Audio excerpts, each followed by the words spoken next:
இரவுல கடல்ல அலைகள் பயங்கரமா அடிச்சுக்கிட்டே இருந்தது. ஒரு சின்ன மர படகு அந்த அலைகளுக்கு நடுவுல மோசமா தடுமாறிக்கிட்டு வருது.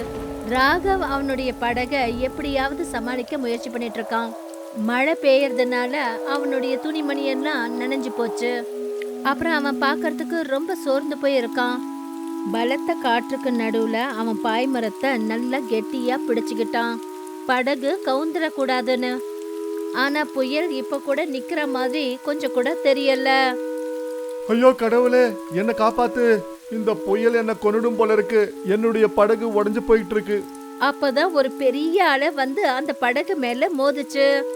படகுக்குள்ள தண்ணி நிறைய ஆரம்பிச்சிருச்சு. அப்புறம் அது மெல்ல மெல்ல கடலுக்குள்ள முழுக ஆரம்பிச்சுது. ராகவ் அந்த பாய்மர பிடிய விட்டுட்டான். அப்புறம் ஆழமான நடு கடல்ல முழுக ஆரம்பிச்சான். யாராவது இருக்கீங்களா? காப்பாத்துங்க, எனக்கு நீச்சல் வராது, எனக்கு உதவி பண்ணுங்க. கொஞ்ச நேரத்துல அந்த கடலோட ஆழத்துக்குள்ள அவன் மூழ்கி போயிட்டான். 3 நாளைக்கு அப்புறமா சூரியன் பளிச்சுன்னு மின்னிக்கிட்டு இருந்தது. இப்ப வானிலையும் கொஞ்சம் அமைதியா தெரிஞ்சது. ரொம்ப தூரத்துல அந்த தீவோட கரைக்கிட்ட ராகவ் மயக்க நிலையில முழுமையா நனைஞ்சு போய் கிடந்தான். சோட்டு ஒரு 10 வயசு ஆதிவாசி பையன் அங்கிருந்து அவன் கிட்ட ஓடி வந்தான். அப்புறம் பக்கத்துல வந்து ராகவ் உயிரோட இருக்கானா இல்லையான்னு பார்த்தான். ராகவ் உயிரோட இருக்கிறாங்கிறது சோட்டுக்கு தெரிஞ்ச உடனே அவன் அங்க இருக்கிற மத்தவங்க எல்லாரையும் கூப்பிட்டான். அப்பா அப்பா, சீக்கிரம் வாங்க, பாருங்க, கடல்ல யாரோ மிதந்து இங்க வந்துட்டாங்க. பீம் அங்க இருக்கிற ஆதிவாசிகளோட தலைவர் புதருக்கு பின்னாடி இருந்து வெளியே வந்தாரு. அப்புறம் ராகவ பார்க்க ஆரம்பிச்சாரு. அவரு ராகவ் கிட்ட வந்து அவனுடைய நாடியை செக் பண்ணாரு.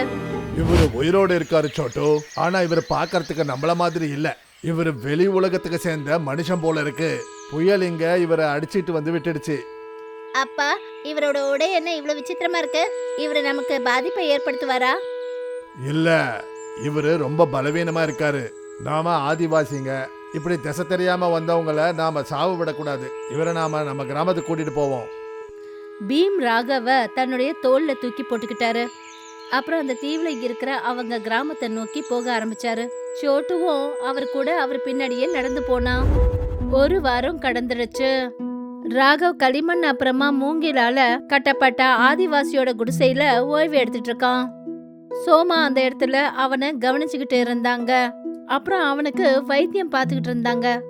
ராகவ் மெல்ல மெல்ல தன்னுடைய கண்ணை திறந்தான். அவனுடைய மங்கலான பார்வை மெல்ல மெல்ல தெளிவாக ஆரம்பிச்சது. சோமாவை வித்தியாசமான உடையில பார்த்துட்டு அவன் அதிர்ச்சியாகி எழுந்துக்கிறதுக்கு முயற்சி பண்ணான். ஆனா அவன் பலவீனத்தால மறுபடியும் கீழே சாஞ்சிட்டான். சோமா அவனுக்கு கை கொடுத்தா. அப்புறம் அவன் மெல்லமா எழுந்துக்கிறதுக்கு உதவி செஞ்சாங்க. ஓய்வேடு, நீ ரொம்ப பாதுகாப்பா தான் இருக்க. உன்னோட உடம்புல இன்னும் பலம் இல்ல. நான் எங்க இருக்கேன்? நீங்க யாரு? என்னுடைய படகு எங்க? நான் என்னுடைய ஊருக்கு போகணும். அப்பதான் பீம் ஒரு கூடையில ஃப்ரெஷ்ஷான காட்டு பழங்களை எடுத்துக்கிட்டு குடிசைக்கு வந்தாரு. பீம் அந்த பழங்களை ஒரு மூலையில வச்சுட்டு ராகவ் கிட்ட போனாரு. இது எங்களுடைய வீடுதான். உன்னுடைய படகு உடைஞ்சிடுச்சு, ஆனா நீ உயிர் தப்பிச்சிட்ட. இந்த மூலிகை சார குடி. சோமா மூலிகை சார ஒரு பாத்திரத்துல அவனுக்கு கொடுத்தா. ராகவ் கொஞ்ச நேரம் அப்படியே இருந்தான். ஆனா அந்த மூலிகை சாரோட வாசனை அவனுக்கு பிடிச்சிருந்தது. ராகவ் மெல்ல மெல்ல அந்த சாரை குடிக்க ஆரம்பிச்சான். அந்த சுவை அவனுக்கு ரொம்ப பிடிச்சிருந்தது. இது என்னது? இது ரொம்ப சுவையா இருக்கு. அப்புறம் என்னுடைய வலிகளும் குறையுது. இதுல காட்டு மூலிகைகளும் காட்டு தேனும் கலந்திருக்கு. எங்களுடைய காடு தான் எங்களுக்கு பெரிய மருந்தே. ராகவ் அவன்கிட்ட கருணையா பேசுற அந்த ஆதிவாசிகளை பார்த்தான். அப்புறம் அவன் புரிஞ்சுக்கிட்டான் அவன் பாதுகாப்பா இருக்கான்னு. அவன் மறுபடியும் தன்னுடைய படுக்கையில அமைதியா படுத்துக்கிட்டான். சில வாரங்கள் கடந்து போச்சு. இப்ப ராகவ் கிட்டத்தட்ட குணமாயிட்டான். அவன் பீம் அப்புறம் சோட்டு கூட காட்டுல நடந்து போய்கிட்டு இருந்தான். 3 பேரும் ஒரு விசித்திரமான புதர்கிட்ட வந்தாங்க. அதுல நீல நிறத்துல சக்கரவள்ளி கிழங்கு போல ஒரு கிழங்கு இருந்தது. பீம் அந்த செடிகளுக்கு எந்த ஒரு பாதிப்பும் ஏற்படாம அத கவனமா பறிச்சாரு. அப்புறம் சோட்டு அத ஒவ்வொன்னா எடுத்து கூடையில வச்சான். நீங்க ஏன் காய்கறிகளை இவ்வளவு மெதுவா பறிக்கிறீங்க? எங்க கிராமத்துல ஜனங்க மண்வெட்டிய வச்சு செடியவே கொத்தி எடுத்துருவாங்க. ராகவ், இந்த பூமி நம்மளுடைய தாய். அப்படி பூமிக்கு நாம காயத்தை ஏற்படுத்தினா இது அடுத்த முறை காய்களை தராது. எங்களுக்கு எவ்வளவு தேவையோ அவ்வளவுதான் நாங்க பறிப்போம். இங்க பாருங்க ராகவண்ணா, இது கிழங்கு. இத நெருப்புல சுட்டோம்னா இது ரொம்ப இனிப்பா இருக்கும். அப்புறம் இது நல்ல பலத்தை கொடுக்கும். ராகவ் அதுல இருந்து ஒரு கிழங்கு எடுத்தான். அப்புறம் அதை மோர்ந்து பார்த்தான். அதோட வாசனையே இனிப்பா இருந்தது. அவன் திரும்பி பார்த்த போது அந்த காட்டுல ரொம்ப விதவிதமான செடிகள் தெரிஞ்சது.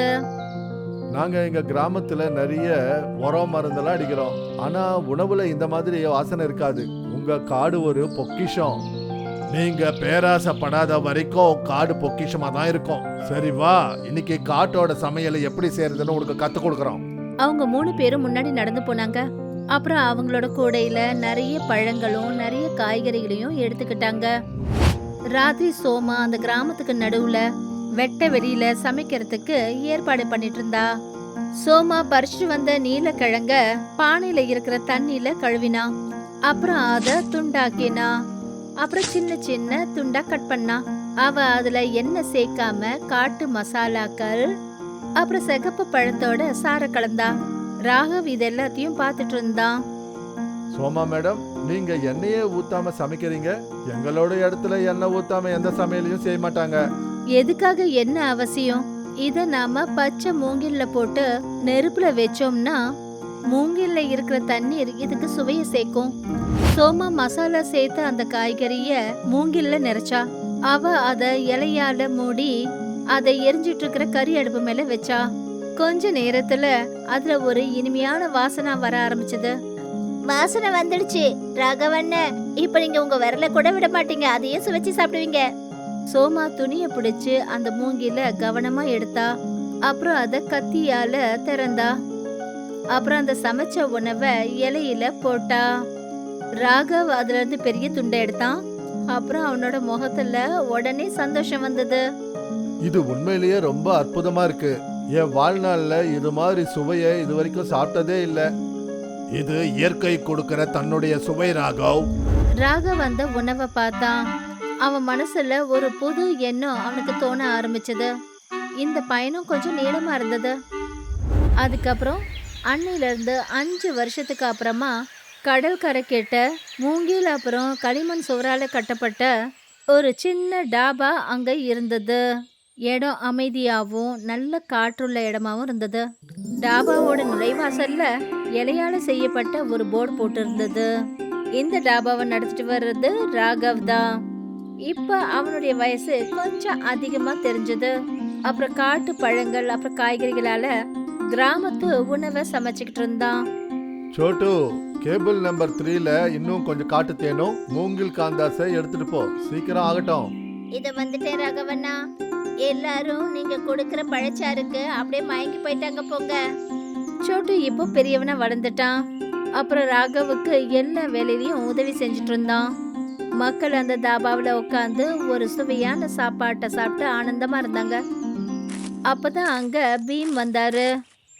ராகவ், நீ எங்களுடைய பழைய முறைக்கு ஒரு புது ரூபத்தை கொடுத்துட்ட.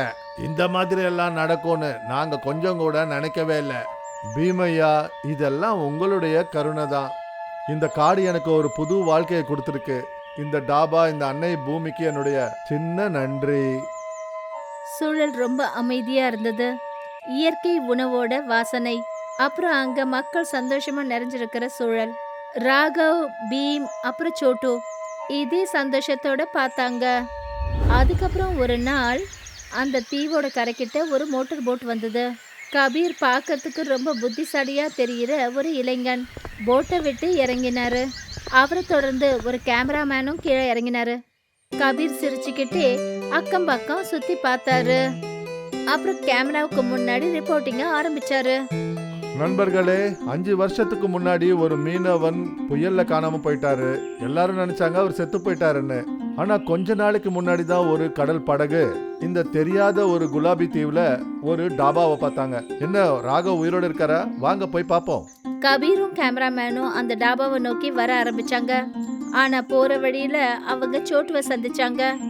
கபீர் அவங்கிட்ட பேசுறதுக்காக முயற்சி பண்ண ஆரம்பிச்சாரு. நீ இந்த தீவுக்கு சேர்ந்தவனா? இங்க ராகவன் யாராவது இருக்காங்களா? நகரத்துக்கு சேர்ந்தவங்க? நீங்களாம் யாரு? அப்புறம் இது என்ன விசித்திரமா கருப்பான பொருள்? நாங்க வெளி மனிதர்களோட பேச மாட்டோம். பயப்படாத, நாங்க ஒன்றும் எதிரிங்க இல்ல. நாங்க ராகவ பார்க்கறதுக்கு வந்திருக்கோம். சோட்டு கொஞ்ச நேரம் முணுமுணுக்க ஆரம்பிச்சான். ஆனா அவனுக்கு கபீரை பார்க்கும்போது நல்லவர் மாதிரி தெரிஞ்சது. அவன் அவங்கள டாபாவுக்கு கூட்டிட்டு போறதுக்கு முடிவு பண்ணான். கொஞ்ச நேரத்துக்கு அப்புறம் சோட்டு கேமராமேன் அப்புறம் கபீரை டாபே வரைக்கும் கூட்டிட்டு வந்தான். கபீர் ராகவ் உயிரோட இருக்கிறத பார்த்துட்டு அதிர்ச்சி ஆயிட்டாரு. நீங்க நிஜமாவே ராகவங்களா? நீங்க உயிரோட தான் இருக்கீங்களா? நீங்க இறந்துட்டதா உங்க கிராமத்து ஜனங்க நினைச்சிட்டு இருக்காங்க. ஆமா, நான் தான் ராகவ். ஆனா நான் இப்ப இந்த காட்டுல ஒரு ஆளு. வாங்க, நீங்க ரொம்ப தூரத்துல இருந்து வந்திருக்கீங்க. முதல்ல ஏதாவது சாப்பிடுங்க. ராகவ் அவங்கள டேபிள்ல உட்கார வச்சான். அப்புறம் காட்டு காய்கறிகள் அப்புறம் பழங்களால செய்யப்பட்ட உணவை பரிமாறினான். கேமராமேன் இது எல்லாத்தையும் ரெக்கார்ட் பண்ணிட்டு இருந்தாரு. இது என்னங்க ராகவ் சார்? முதல்ல இத கொஞ்சம் எடுத்து சாப்பிடுங்க. அப்புறம் இது எப்படி இருக்குன்னு நீங்களே முடிவு பண்ணிக்கோங்க. கபீர் கொஞ்சம் யோசிச்சுக்கிட்டே ஒரே ஒரு வாய் எடுத்து சாப்பிட்டாரு. அப்புறம் அது அவருக்கு உடனே பிடிச்சு போச்சு. ஓ மை காட், இந்த சுவர் ரொம்ப அற்புதமா இருக்கு.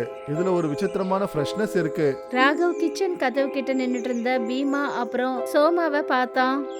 3 பேரும் ஒருத்தர் பார்த்து சிரிச்சுக்கிட்டாங்க. அங்க இருந்துகிட்டே ராகவ் கபீரை கூட்டிக்கிட்டு அந்த பசுமையான காட்டை சுத்தி காட்டினான். அவன் அவங்களுக்கு இயற்கையோட அழகையும் காட்டு பழங்களை காட்டினான். ராகவ் அங்க புதுசா நட்டு வச்ச செடிகள் அப்புறம் பெரிய பெரிய மரங்களையும் கொண்டு போய் காட்டினான். கேமராமேன் இது எல்லாத்தையும் தன்னுடைய கேமராவில் ரெக்கார்ட் பண்ணிட்டு இருந்தாரு. ராகவ் சார், உங்க உணவு ரொம்ப அற்புதமா இருந்தது. இந்த மாதிரி காட்டுல பழங்களை தினமும் பறிக்கிறதுனால காடு முடிஞ்சிடாது. இதுதான் பெரிய விஷயம் கபீர். நாம காட்டுல இருந்து எண்ணத்தை எடுக்கிறோமோ அதை டபுள் மடங்கு திரும்பி கொடுக்கிறோம். கபீர் ராகவோட திறமையையும் அப்புறம் இயற்கை மேல அவன் வச்சிருக்கிற அன்பை பார்த்து சிரிக்க ஆரம்பிச்சாரு. அவரு கேமரா முன்னாடி பேச ஆரம்பிச்சாரு. நண்பர்களே, இது ஒரு விசேஷமான பாடம். அங்க சிட்டில இருக்கிறவங்க காட்டை வெட்டிட்டு இருக்காங்க.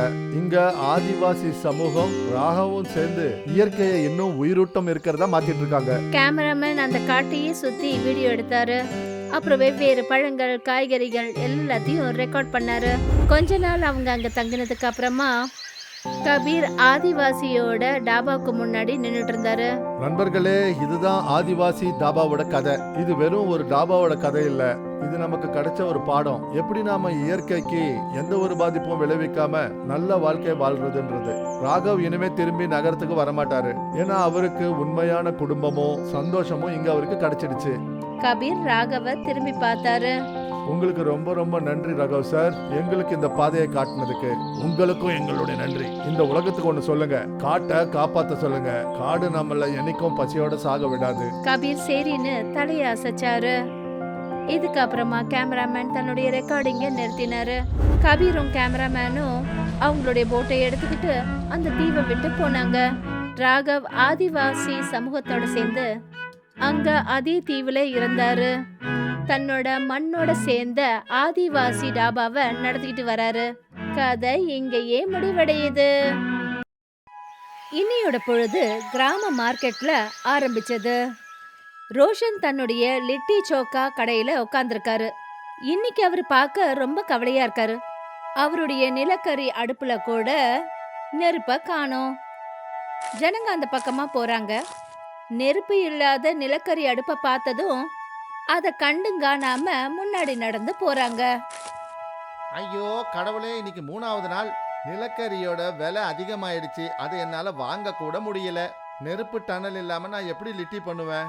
அப்படி இன்னைக்கும் வியாபாரம் நடக்கலன்னா வீட்டுல அடுப்பு எப்படி எரியும்? அப்பதான் அவனுக்கு தெரிஞ்சவங்க சில பேர் அந்த பக்கம் வந்தவங்க அவனுடைய கடைக்கிட்ட வந்தாங்க. என்னப்பா ரோஷன், இன்னைக்கும் நீ லிட்டி செய்யலையா? எங்களுக்கு ரொம்ப பசியா இருந்தது. மன்னிச்சிடுங்க அண்ணா, நிலக்கரி விலை அதிகமா இருக்கு. இந்த அடுப்பை எரிய வைக்க என்கிட்ட போதுமான காசு இல்ல. அப்பதான் அந்த பக்கம் பயங்கரமான சத்தத்தோட ஒரு காரு ரோஷனோட கடைக்கிட்ட வந்து நின்னுச்சு. சுரேஷ் அந்த காரை விட்டு கீழே இறங்கினாரு. அவரு ரோஷனோட கடைக்கு நேரா வந்தாரு. அப்புறம் அவரை பார்த்ததும் ரோஷன் பயந்து போய் நடுங்கிட்டு இருந்தான். என்ன ரோஷன், 3 நாளா பாத்துக்கிட்டு இருக்கேன். நீ இங்க வெறுமனையா சும்மா உட்கார்ந்துருக்க. நீ இந்த மாதிரி வெறுமனையா உட்கார்ந்து இருந்தீன்னா என் கடை வாடகை எப்படி கொடுப்ப? இன்னைக்கு சாயந்தரத்துக்குள்ள என் பணம் எனக்கு வந்தாகணும். முதலாளி, எனக்கு கொஞ்ச நாள் அவகாசம் கொடுங்க. நிலக்கரியோட விலை அதிகமாயிட்டதுனால தொழில் மந்தமாயிடுச்சு. எல்லாமே சரியானதும் சீக்கிரமா நான் உங்க பணத்தை கொடுத்துட்றேன். உன்னுடைய தேவையில்லாத இந்த வெட்டி பேச்செல்லாம் எனக்கு வேண்டாம். சாயந்தரத்துக்குள்ள எனக்கு வாடகை வரலன்னா உன்னுடைய வியாபாரத்தை ஒழுங்கு மரியாதையா மூடிடு. நான் இங்க ஒரு பெரிய ஸ்வீட்டு கடை திறக்க போறேன், ஞாபகம் வச்சுக்கோ. சுரேஷ் அவனை பயமுறுத்தி மிரட்டிட்டு அங்க இருந்து போயிட்டாரு. அவர் போன கொஞ்ச நேரத்துக்கு அப்புறமா ரோஷன் ரொம்ப பயத்தோட அவனுடைய இடத்துல உட்காந்துருந்தான். விமலா ராத்திரி துணி தச்சுக்கிட்டு இருந்தா. அப்பதான் ரோஷன் ரொம்ப கவலையோட முகத்தை தொங்க போட்டுட்டு வீட்டுக்கு வந்தாரு. விமலா அவனுக்காக கிளாஸ்ல தண்ணி கொண்டு வந்தா. ஏதோ பிரச்சனைன்னு அவளுக்கு புரிஞ்சு போச்சு. என்ன ஆச்சு? இன்னைக்கும் எந்த வருமானமும் இல்லையா? அப்புறம் அந்த முதலாளி சுரேஷ் மறுபடியும் வந்தாருங்களா? ஆமா விமலா, அவர் சொன்னாரு நாளைக்கு மட்டும் வாடகை கொடுக்கலன்னா கடையை பறிச்சுக்குவேன்னு சொல்லிட்டாரு. நிலக்கரி இல்லாம என்ன சமைக்கிறதுன்னு எனக்கும் ஒன்றும் புரியல. கிராமத்துல எல்லாரும் அந்த பழைய லிட்டி சொக்காவை தான் கேக்குறாங்க. ஆனா அதை செய்யறதுக்கு நிறைய நெருப்பு வேணும். சரி சரி, கவலைப்படாதீங்க. கண்டிப்பா ஏதாவது ஒரு வழி கிடைக்கும். ஒரு கதவு மூடப்பட்டுச்சுன்னா கடவுள் இன்னொரு கதவை கண்டிப்பா திறப்பாருன்னுவாங்க. நாம கொஞ்சம் வித்தியாசமா யோசிக்கணும். ரோஷனோட முகத்துல லேசான நம்பிக்கை நிறைஞ்ச சிரிப்பு வந்தது. அவங்க 2 பேரும் சாப்பிடலான்னு கீழே உட்காரும்போது அப்பதான் வீட்டு கதவு தட்டுற சத்தம் கேட்டது. ரோஷன் சீக்கிரமா எழுந்தா. வீட்டு கதவை போய் திறந்தான். எதிர்க்க உயரமான ஒரு ஆளு வினோத் நின்னுட்டு இருந்தாரு. வணக்கம் சார், நான் ரொம்ப தூரத்துல இருந்து வரேன். எனக்கு இங்க குடிக்க தண்ணியும் சாப்பிட சாப்பாடும் கிடைக்குமா? அதுக்கு பதிலா நான் உங்களுக்கு பணம் கொடுக்கறேன். ரோஷன் கொஞ்சம் கூட நேரத்தை கடத்தாம என்ன சொன்னார்னா, பணத்தை பத்தி எல்லாம் பேச வேண்டாங்க. நீங்க வீட்டுக்கு வந்திருக்கிற விருந்தாளி. ஆனா உண்மையை சொல்லணும்னா இன்னைக்கு எங்க வீட்டுல கொஞ்சம் தாலும் கொஞ்சம் சப்ஜியும் தான் செஞ்சு வச்சிருக்கோம். நெருப்பு எரிக்கிறதுக்கு நிலக்கரியும் கிடையாது. நிலக்கரி இல்லையா? சரி பரவாயில்ல, உங்ககிட்ட கொஞ்சம் தண்ணி கிடைக்குமா? ரோஷனும் விமலாவும் கொஞ்சம் அதிர்ந்து போனாங்க. இருந்தாலும் அவங்க வினோத வீட்டுக்குள்ள வர அனுமதிச்சாங்க. உள்ள வந்ததும் வினோத் பார்த்தாரு. வீட்ல வெறும் உளுந்த பருப்பும் அரிசி அப்புறம் கொஞ்சம் காய்கறிகள் இருக்கு. அவரோட பேக்கை திறந்தாரு. அதுல இருந்து ஒரு பாத்திரத்தை எடுத்தாரு. ரோஷனும் விமலாவும் அதை பார்த்து புரிஞ்சுக்கவே முடியல, இங்க என்ன நடக்குதுன்னு. நான் நம்ம தென்னிந்தியாவில் பார்த்துருக்கேன். மக்கள் நேரா நெருப்புல சமைக்கிறதே இல்லை, நீராவியில உணவை சமைக்கிறாங்க. இது அவங்க இட்லின்னு சொல்லுவாங்க. அது ரொம்ப மென்மையாகவும் உடம்புக்கு ஆரோக்கியமாகவும் இருக்கும். நீராவிலையா? ஆனா இங்க இருக்கிறவங்க எல்லாருக்கும் சோக்கா தான் பிடிக்கும். காரசாரமான அந்த சுவை இட்லில எப்படிங்க கிடைக்கும்? அதுதான் சுவையே. நம்ம பீகாரோட சுவையை தெற்கோட சேர்ப்போம். நாம செய்வோம் இட்லி சோக்கா. இதுல கம்மியான உழைப்பு இருந்தா போதும், நெருப்பும் குறைவா தான் தேவைப்படும். அப்புறம் இதோட சுவையை அடிச்சுக்க முடியாது. ரோஷனோட கண்கள்ல மறுபடியும் ஒரு நம்பிக்கை தெரிஞ்சது. கொஞ்ச நேரத்துக்கு அப்புறம் 3 பேரும் சேர்ந்து அதுக்கான ஏற்பாடுகள் செஞ்சாங்க. வினோதும் ரோஷனும் கை உரல்ல ஊற வச்ச உளுந்து அப்புறம் அரிசியை அரைக்க ஆரம்பிச்சாங்க. அப்புறம் இன்னொரு பக்கம் விமலா குறைஞ்ச நெருப்புல சோக்காவுக்கு தேவையான காய்கறிகளை வேக வச்சா. கொஞ்ச நேரத்துக்கு அப்புறம் வினோதும் ரோஷனும் மாவு அரைக்கிற வேலையை முடிச்சிட்டாங்க. இப்போ இந்த மாவு கொஞ்சம் பொங்கி வரட்டும், அதுக்குள்ள நாம சோக்கா தயார் பண்ணுவோம். 3 பேரும் சேர்ந்து வேக வச்ச உருளைக்கிழங்கு கத்திரிக்காவை எடுத்தாங்க. அப்புறம் அதோட தோலை உரிக்க ஆரம்பிச்சாங்க. அதுக்கப்புறம் விமலா கத்திரிக்காய் உருளைக்கிழங்குல பச்சை மிளகாய், தக்காளி, வெங்காயம், கொத்தமல்லிய போட்டு ஸ்மாஷ் பண்ண ஆரம்பிச்சா. இதுல கொஞ்சம் கடுகு எண்ணெயை ஊத்திக்கிறேன். இதுல உண்மையான பீகாரி சுவை கிடைக்கும். அப்புறம் இதுல கொஞ்சம் உப்பு, கொஞ்சமா எலுமிச்சை சாறு. ரோஷன் அதுல மசாலா போட்டாரு. அப்புறம் கொஞ்ச நேரத்துல அவங்களோட சோக்கா சாப்பிடறதுக்கு தயாராயிடுச்சு. இதோட நேரமும் முன்னேறி போச்சு. அப்புறம் இப்ப இட்லி பண்றதுக்கான ஏற்பாடு ஆரம்பிச்சது. வினோத் ஸ்டாண்டை எடுத்தாரு. அப்புறம் அதுல கொஞ்சம் எண்ணெயை ஊத்தினாரு. அப்புறம் ஒவ்வொரு குழியிலையும் கொஞ்சம் கொஞ்சம் மாவை ஊத்த ஆரம்பிச்சாரு. அப்புறம் அவரு அந்த ஸ்டாண்ட கொதிச்சிட்டு இருக்கிற தண்ணி பாத்திரத்துக்கு மேல வச்சாரு. அப்புறம் மேல்புறத்துல மூடிய போட்டு மூடினாரு. ஒரு 10 நிமிஷம் வெயிட் பண்ணுங்க, நீராவி தன்னுடைய வேலையை பார்க்கும். பாத்திரத்துல இருந்து நீராவி மெல்ல மெல்ல வெளியே வர ஆரம்பிச்சது. அப்புறம் நாலாபுறமும் அந்த உணவோட வாசனை பரவ ஆரம்பிச்சது. கொஞ்ச நேரத்துக்கு அப்புறம் வினோத் அந்த மூடியை திறந்தாரு. உள்ள குட்டி குட்டியா வெள்ளையா அப்புறம் மிருதுவான இட்லி தயாராயிடுச்சு. ரோஷன் அத ரொம்ப கவனமா வெளியெடுத்தாரு. கொஞ்ச நேரத்துக்கு அப்புறம் 3 பேரும் ஒன்னா சேர்ந்து இட்லியை சாப்பிட ஆரம்பிச்சாங்க. விமலா எல்லாருக்கும் 2 இட்லி எடுத்து வச்சாங்க. அப்புறம் அதோட அற்புதமான மசாலா நிறைஞ்ச சோக்காவையும் வச்சாங்க. இந்தாங்க ரோஷன் அண்ணன், இட்லி சோக்கா ரெடி ஆயிடுச்சு. கொஞ்சம் இத சாப்பிட்டு பாருங்க. ரோஷன் அந்த இட்லியில சின்ன பீஸ எடுத்தாரு, அத சோக்காவுல தொட்டாரு, அப்புறம் சாப்பிட்டாரு. அத அவர் சாப்பிட்ட உடனே அவரோட கண்ணெல்லாம் விரிஞ்சிடுச்சு. அவரோட முகத்துல ஒரு பெரிய சிரிப்பு வந்தது. வாவ், இது ரொம்ப அற்புதங்க. லிட்டி மாதிரி கடினமா இல்ல, ஆனா அதே சுவைதான். அப்புறம் இத சமைக்கிறதுக்கு பாதி அளவு கூட நிலக்கரி தேவைப்படல. இது உண்மையிலேயே மாயம்தான். நிஜமாதான், இது உண்மையிலே ரொம்ப சுவையா இருக்கு. கிராமத்து ஜனங்களுக்கு இது கண்டிப்பா பிடிக்கும். 3 பேருக்கும் அவங்க சமைச்ச உணவோட சுவை ரொம்ப பிடிச்சு போச்சு. இதே சந்தோஷத்தோட அன்னைக்கு ராத்திரி கடந்தது. மறுநாள் ரோஷன் ஒரு புது பொலிவோட தன்னோட கடைக்கு வந்தாரு. அவர் பாத்திரத்தை கொண்டு வந்து கவுண்டர்ல வச்சாரு. அப்புறம் புதுசா செஞ்ச அவருடைய இட்லி சோக்காவை தயார் பண்ண ஆரம்பிச்சாரு. மெல்ல மெல்ல அங்க ஜனங்க கூட்டமா வர ஆரம்பிச்சாங்க. இந்த மார்க்கெட்ல மக்கள் நீராவில செஞ்ச இந்த உணவை இது வரைக்கும் பார்த்ததே இல்ல. வாங்க அண்ணன்களே, வாங்க வந்து சாப்பிடுங்க. மாய இட்லி சோக்கா ஆரோக்கியமானது, சுவையானதும் கூட. எண்ணெய் இல்லாம குறைஞ்ச நெருப்புல செஞ்ச சுவையான நாஷ்டா. ஒரு ஆளு அதை சாப்பிட்டுட்டு சந்தோஷத்துல சொன்னாரு, அட, இது ரொம்ப மிருதுவா இருக்கு. பல்லுக்கு வேலை கொடுக்க வேண்டிய அவசியமே இல்ல. அட, சோக்காவோட சுவை சொல்றதுக்கு வாய்ப்பே இல்ல. ரோஷன், இன்னொரு பிளேட் கொடு. மெல்ல மெல்ல இன்னும் நிறைய பேர் இட்லி சோக்கா வாங்க ஆரம்பிச்சாங்க. இப்ப ரோஷனோட கடையில பயங்கரமான கூட்டம் வந்துருச்சு. ரொம்ப நாளைக்கு அப்புறம் இன்னைக்கு அவருக்கு நல்ல வியாபாரம் நடந்தது. கொஞ்ச நேரத்துக்கு அப்புறம் சுரேஷ் மறுபடியும் அங்க வந்தாரு. அவர் ரோஷன் கடையில இருக்கிற கூட்டத்தை பார்த்துட்டு நின்னுட்டாரு. அதுக்கப்புறம் அவரு மக்களுக்கு இடையில வழியை ஏற்படுத்திட்டு நேரா கடைக்குள்ள வந்தாரு. என்ன விளையாட்டு இது ரோஷன்? நான் உங்ககிட்ட சொன்னேன், ஒண்ணு வாடகை கொடு, இல்லைன்னா இங்க இருந்து போயிடுன்னு. அப்புறம் இது என்ன வெள்ளை கலர்ல உருண்டையா வித்துக்கிட்டு இருக்க? இது நம்ம கிராமத்து உணவு கிடையாது முதலாளி. சுவைக்குன்னு கிராமம் கிடையாது. இது இட்லி சோக்கா. அப்புறம் இது பீகார் தெற்கத்தியோட கலவை. மக்கள் இதை விரும்பி சாப்பிடுறாங்க. நீங்களும் ஒரு தடவை சாப்பிட்டு பாருங்களேன். சுரேஷ் ரொம்ப சந்தேகத்தோட அந்த பிளேட்டை பார்த்தாரு. அந்த உணவோட வாசனை ரொம்ப அற்புதமா இருந்தது. அவரு ஒரு பீஸ் எடுத்து சாப்பிட்டாரு. அவருக்கு அந்த உணவு வயிற்றுக்கு லேசா தெரிஞ்சது. அப்புறம் அதோட சுவையும் அவருக்கு உடனே பிடிச்சு போச்சு. இதோட சுவை ஒன்றும் மோசமா இல்ல, ஆனா என்னுடைய வாடகை எங்க? ரோஷன் தன்னுடைய டிராயர்ல இருந்து ஒரு நோட்டு கட்டை எடுத்தான். அப்புறம் சுரேஷ் கிட்ட கொடுத்தான். இந்தாங்க முதலாளி, உங்களுடைய முழு வாடகை. அப்புறம் மேற்கொண்டு கொஞ்சம் பணமும் அதிகமா வச்சிருக்கேன். இனிமே நாங்க இங்க இருக்கலாம் இல்லையா? சுரேஷ் பணத்தை வாங்கிக்கிட்டாரு.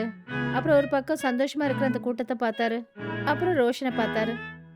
அப்புறம் அவரு புரிஞ்சுக்கிட்டாரு, எல்லாருக்கும் இந்த அளவுக்கு பிடிச்சிருக்கிற அந்த உணவுக்கு முன்னாடி இனிமே அவரால் எதுவும் பண்ண முடியாதுன்னு. சாரி சாரி, கடைய போட்டுக்க. ஆனா ஒண்ணு, நாளைக்கு என் வீட்டுக்கும் 2 பிளேட் அனுப்பி வை. சுரேஷ் அங்கிருந்து போயிட்டாரு. அப்புறம் அந்த மொத்த கூட்டமும் ரோஷனுக்காக சந்தோஷத்தை கைத்தட்டினாங்க. சாயந்தரம் ஆக ஆக அந்த நாளும் முடிவடைய ஆரம்பிச்சது. அவனுடைய எல்லா பொருளும் வியாபாரம் ஆயிடுச்சு. புது உணவுங்கிறதுனால இன்னைக்கு நாள் ரொம்ப நல்லா போச்சு. இதுக்கு இடையில விமலாவும் வினோதும் அந்த கடைக்கு வந்தாங்க. இன்னைக்கு நீங்க என்னுடைய வாழ்க்கையை காப்பாத்திட்டீங்க. இன்னைக்கு நீங்க எனக்கு கத்து கொடுத்தது வெறும் உணவு கிடையாது, அது எனக்கு ஒரு புது நம்பிக்கை. நான் எதுவும் செய்யல ரோஷன், நீ உழைச்ச. அப்புறம் மாற்றத்தை ஏத்துக்கிறதுக்கான துணிச்சலை காட்டு. ஞாபகம் வச்சுக்க, நாம நம்ம பழைய பாரம்பரியத்தோட புதுமையை இணைக்கும் போது மேஜிக் தானாகவே ஆகுது. இப்ப இந்த மாய சுவைக்கு பேர் போனதா இருக்கும் நம்ம கிராமம். 3 பேரும் சந்தோஷத்தோட அந்த விஷயத்தை ஏத்துக்கிட்டாங்க. கொஞ்ச நேரத்துக்கு அப்புறம் வினோத் அங்கிருந்து புறப்பட்டு போயிட்டாரு. ஆனா அவர் ஆர்வத்தோட செஞ்ச இந்த புதிய உணவு நிரந்தரமா மக்கள் மனசுல நிறைஞ்சிடுச்சு.